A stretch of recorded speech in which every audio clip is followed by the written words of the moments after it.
Dan sebelum kita mendengarkan firman Tuhan, mari kita berdoa. Bapa di surga, Bapa yang maha mulia, Bapa yang kami sembah, puji dalam Kristus Yesus. Bapa, kami sungguh bersyukur oleh karena besar rahmat anugerah Tuhan dalam hidup kami.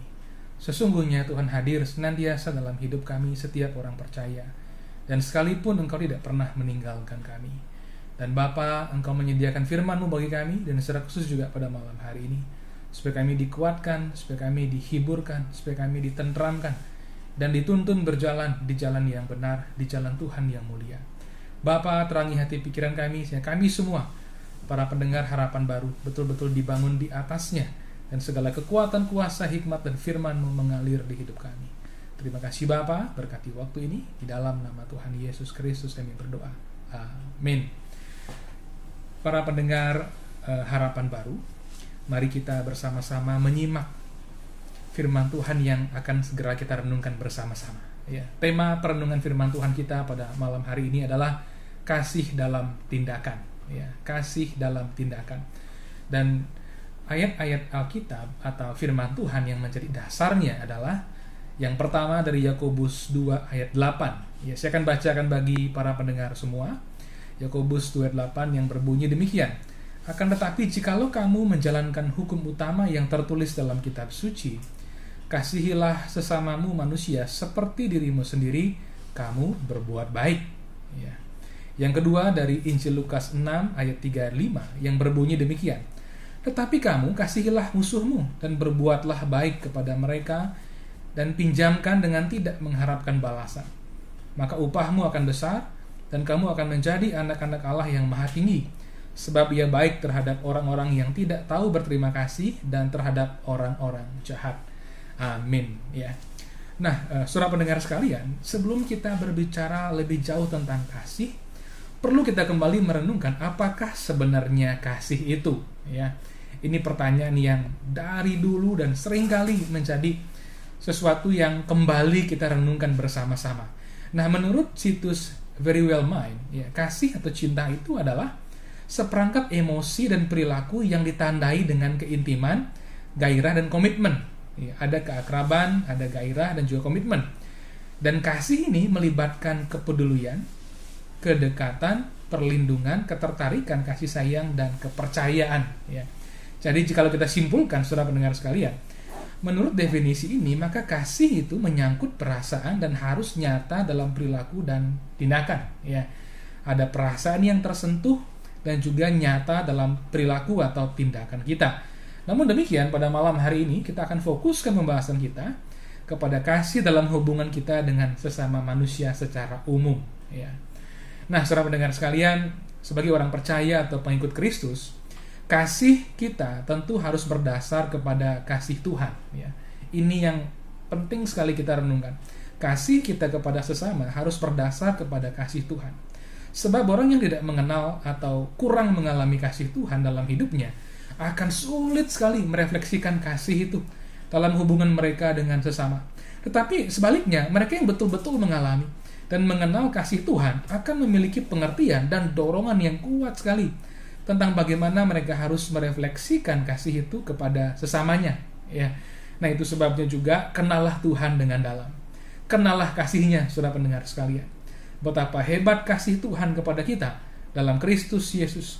Bahkan sesungguhnya sebagai orang-orang percaya, kita menikmati kasih Tuhan yang kekal. Ya.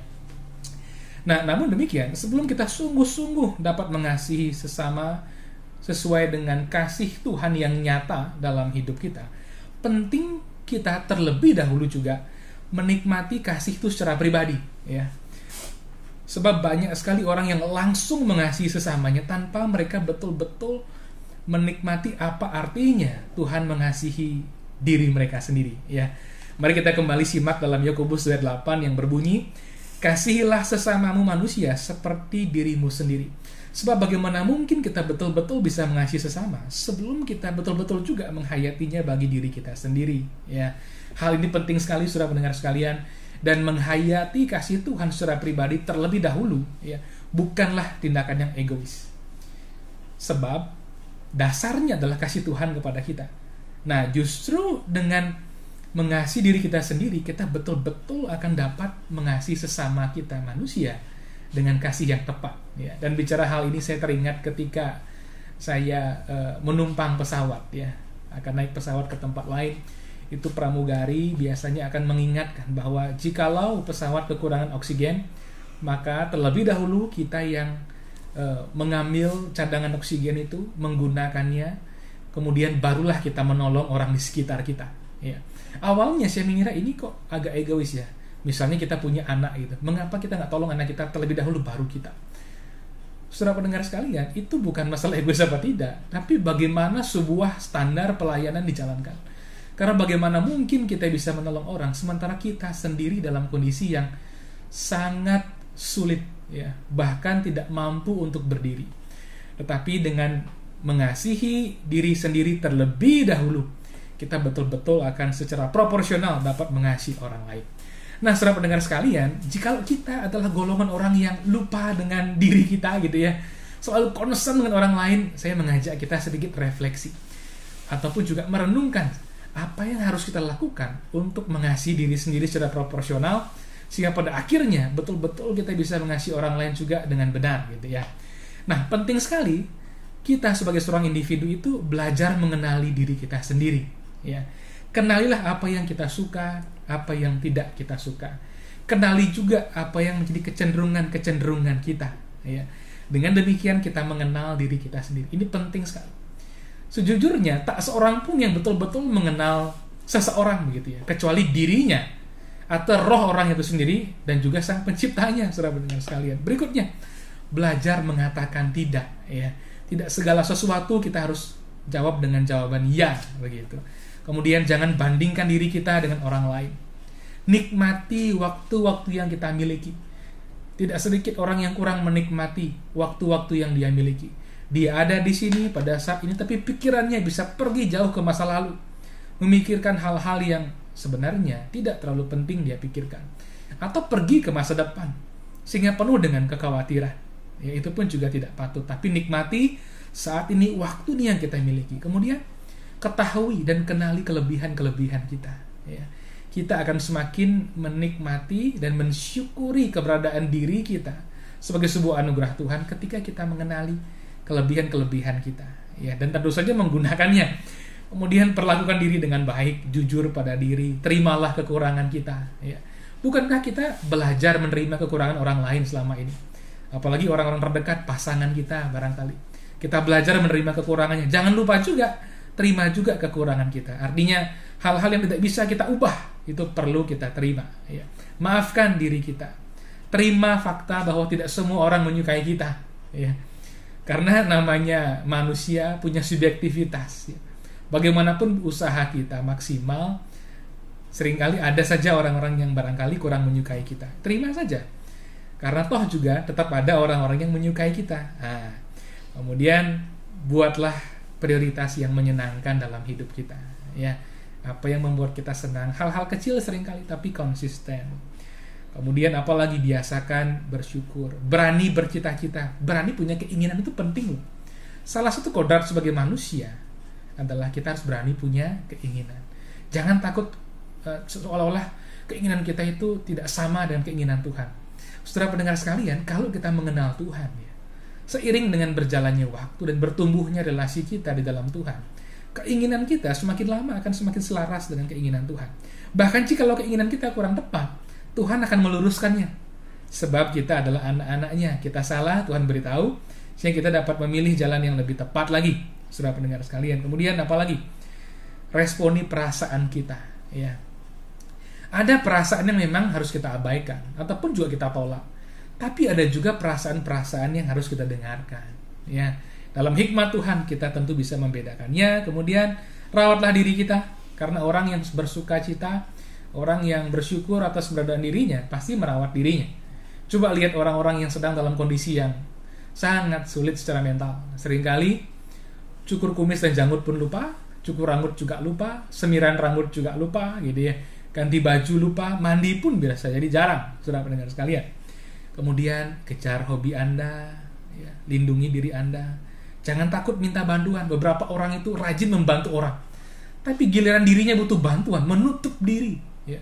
Saya pernah kenal seseorang yang sebenarnya punya kelemahan tubuh tertentu. Ya. Katakanlah tensinya cenderung tinggi, kolesterol juga tinggi, sehingga sangat sulit makan daging yang katakanlah kaki 4 begitu. Tapi karena godaan ya, dia beli makanan dengan lauknya kaki 4, akhirnya masuk rumah sakit. Setelah pulang dari rumah sakit baru saya tahu gitu ya. Saya tanya, mengapa demikian? Malu katanya, minta tolong. Nolong orang lain tidak malu, tapi minta tolong orang lain kok malu. Ini pun juga bukan sikap yang tepat untuk diri sendiri. Harus seimbang ya.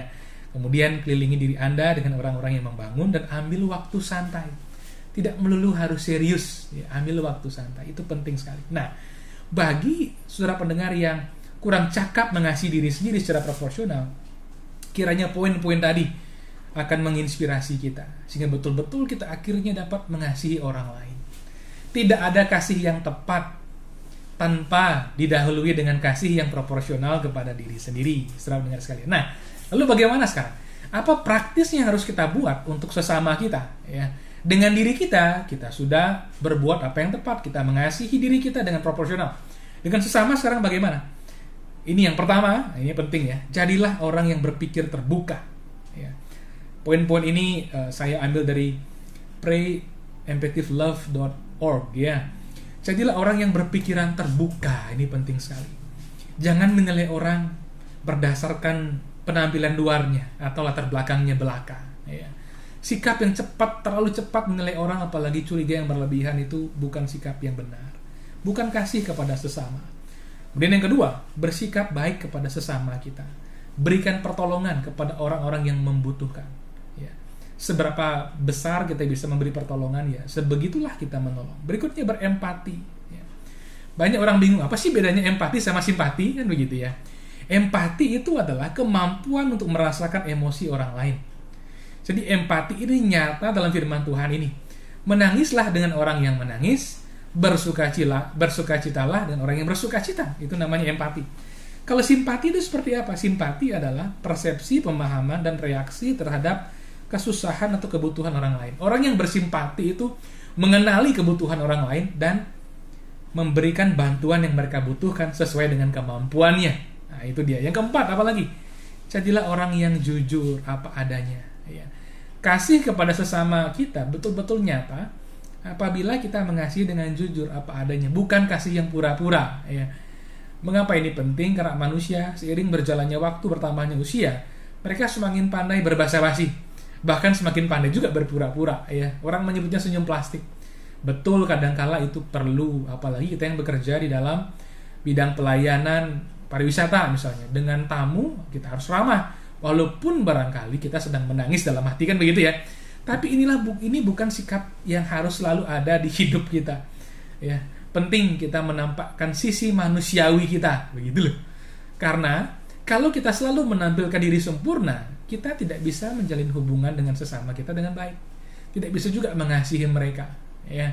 Tapi jikalau kita jujur apa adanya, ada kalanya kita sedih, orang lain tahu kita sedih. Ada kalanya kita bergembira, kita berbagi kegembiraan dengan mereka. Nah, itu kasih dan hubungan yang sejati dengan sesama kita. Ya. Berikutnya apa lagi? Yang kelima, jangan mengharapkan balasan dari orang lain. Ya. Beri saja apa yang bisa dan patut kita beri. Orang membalas apa tidak, jangan dipikirkan. Berikutnya apa lagi? Yang keenam, jadi pendengar yang baik bagi orang lain. Yang ketujuh, izinkan orang lain mengambil keputusan bagi dirinya. Jangan suka men-take over gitu ya.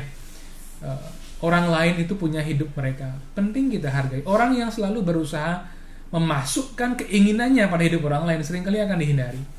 Apa sebabnya? Karena tak seorang pun ingin dipaksa hidupnya, saudara pendengar sekalian. Tapi jika kita memberi ruang kepada orang lain, sesama kita itu, maka di situ kita belajar sebenarnya apa artinya mengasihi mereka. Karena kasih itu tentu tidak memaksa. Ya. Berikutnya apa lagi? Yang ke-8. Nyatakan kasih yang nyata dalam hal-hal kecil, seperti ya tepukan punggung, ya pelukan, atau hadir dalam situasi-situasi yang sangat penting dalam hidup mereka. Yang ke-9, jadilah orang yang ada bagi sesama kita. Betul, tak seorang pun yang bisa selalu ada, hanya Tuhan yang maha ada, kan begitu ya. Tapi di kala saudara-saudara kita mengalami situasi yang sulit, sesama kita mengalami kedukaan, kemalangan, kita ada di sana. Ya, di samping kita juga ada dalam sukacita mereka. Berikutnya yang terakhir, beri bantuan sesuai dengan kemampuan kita. Nah, itu sisi praktis sekali dalam kita mengasihi sesama kita. Dan itu nyata, saudara pendengar sekalian. Yang namanya hubungan yang sehat haruslah hubungan yang dilandasi kasih, dan kasih itu harus nyata dalam tindakan kita. Dan rupanya firman Tuhan lebih jauh lagi, ya, mengajak kita mengasihi sesama kita bukan hanya dalam kondisi yang baik atau kondisi yang biasa, tapi ada kalanya kondisinya luar biasa. Katakanlah ketika sesama kita, di antara mereka ada yang memusuhi kita. Betul, kita tidak perlu cari musuh, ya, tidak boleh juga cari musuh. Tapi bagaimana kalau ada? Kita kan tidak tahu hati pikiran orang lain. Tapi seandainya ada orang yang memusuhi kita, sesama kita manusia, apa yang harus kita perbuat? Kan begitu. Sebab firman Tuhan pun juga menasihati kita tentang hal ini, ya. Dalam Lukas 6:35 tadi, tetapi kamu kasihilah musuhmu dan berbuatlah baik kepada mereka dan pinjamkan dengan tidak mengharapkan balasan. Maka upahmu akan besar dan kamu akan menjadi anak-anak Allah yang maha tinggi. Sebab ia baik terhadap orang-orang yang tidak tahu berterima kasih dan terhadap orang-orang jahat. Nah, bagaimana praktisnya hal itu? Ya, bagaimana mengasihi musuh? Tentu saja pertama-tama, saudara pendengar sekalian, kita harus memaafkan mereka. Sekalipun mereka belum minta maaf, kita harus mengambil keputusan memaafkan mereka. Ya. Saya ingat sekali firman Tuhan dalam Kolose 3:13. Ya. Ini bagi kita yang punya masalah persoalan pertikaian dengan sesama kita. Firman Tuhan berkata, sabarlah kamu seorang terhadap yang lain dan ampunilah seorang akan yang lain apabila yang seorang menaruh dendam terhadap yang lain. Sama seperti Tuhan telah mengampuni kamu, kamu perbuat juga demikian. Sama seperti Tuhan telah mengampuni kamu, kamu perbuat juga demikian. Ini dalam kondisi bahkan masih dendam gitu ya. Tuhan mengajak kita mengampuni sebab Tuhan telah mengampuni kita. Jadi yang mana? Pengampunan Tuhan berjalan lebih dahulu. Demikian juga pengampunan kita harus berjalan lebih dahulu, sebelum bahkan orang itu minta maaf. Terus terang ya, ini untuk kebaikan kita juga. Tidak ada orang yang bahagia jikalau tetap dalam dendam. Betul nggak? Saudara pendengar sekalian. Tapi jikalau kita berani mengampuni karena Tuhan telah mengampuni kita, nah di situ kita hidup dalam kemerdekaan yang sesungguhnya. Hanya orang yang betul-betul merdeka dapat mengasihi sesamanya dengan benar. Amin. Berikutnya apalagi yang kedua, tidak membalas kejahatan dengan kejahatan. Ya, ini semua orang Kristen pasti tahu. Tapi kita semua harus betul-betul mau melakukannya. Ingat, bukan kuat gagah kita, tapi kekuatan Tuhan. Yang ketiga, doakan mereka. Doakan bagaimana, kan begitu ya. Doakanlah supaya mereka mengenal Tuhan. Nah, ini yang penting. Doakan supaya mereka bertobat kalau mereka memang tipe-tipe orang yang belum bertobat. Doakan supaya mereka bertemu dengan Tuhan secara pribadi dan juga diubahkan. Ya. Berikutnya yang keempat ya, mintalah berkat bagi mereka. Waduh. Saudara pendengar sekalian, bagi kita yang berdoa untuk orang lain ya, Tuhan itu mengingat loh kebutuhan dan kerinduan kita. Apalagi jika kita berani minta berkat bagi orang-orang yang memusuhi kita. Tuhan lebih lagi mendengar segala kebutuhan dan juga kerinduan kita yang terdalam. Minta berkat bagi mereka. Yang terakhir sekali, yang kelima, tolong mereka ketika mereka dalam kesusahan. Waduh, ini lebih dahsyat lagi ya, menolong orang yang memusuhi kita ketika mereka dalam kesusahan. Firman Tuhan dalam Roma 12:20 berkata, tetapi jika seterumu lapar, berilah dia makan. Jika ia haus, berilah dia minum. Dengan berbuat demikian, kamu menumpukkan bara api di atas kepalanya. Orang yang sulit berbuat baik, orang yang suka memusuhi orang, troublemaker begitu ya, keras kepala. Tapi ketika kita berbuat baik kepada mereka yang dan ketika mereka dalam kesusahan, itu akan membuat kepala mereka yang keras itu menjadi lebih lunak, saudara pendengar sekalian. Dan oleh karena itu, ya, untuk hidup mengasihi sesama kita dalam tindakan yang nyata, kita harus terlebih dahulu betul-betul menikmati kasih Tuhan. Ya, kita nikmati kasih Tuhan secara maksimal, dengan dalam, dengan berlimpah, sehingga pada akhirnya kita pun dapat mengasihi sesama kita dengan tindakan yang konkret, nyata dan berdampak baik, membangun bagi mereka. Amin.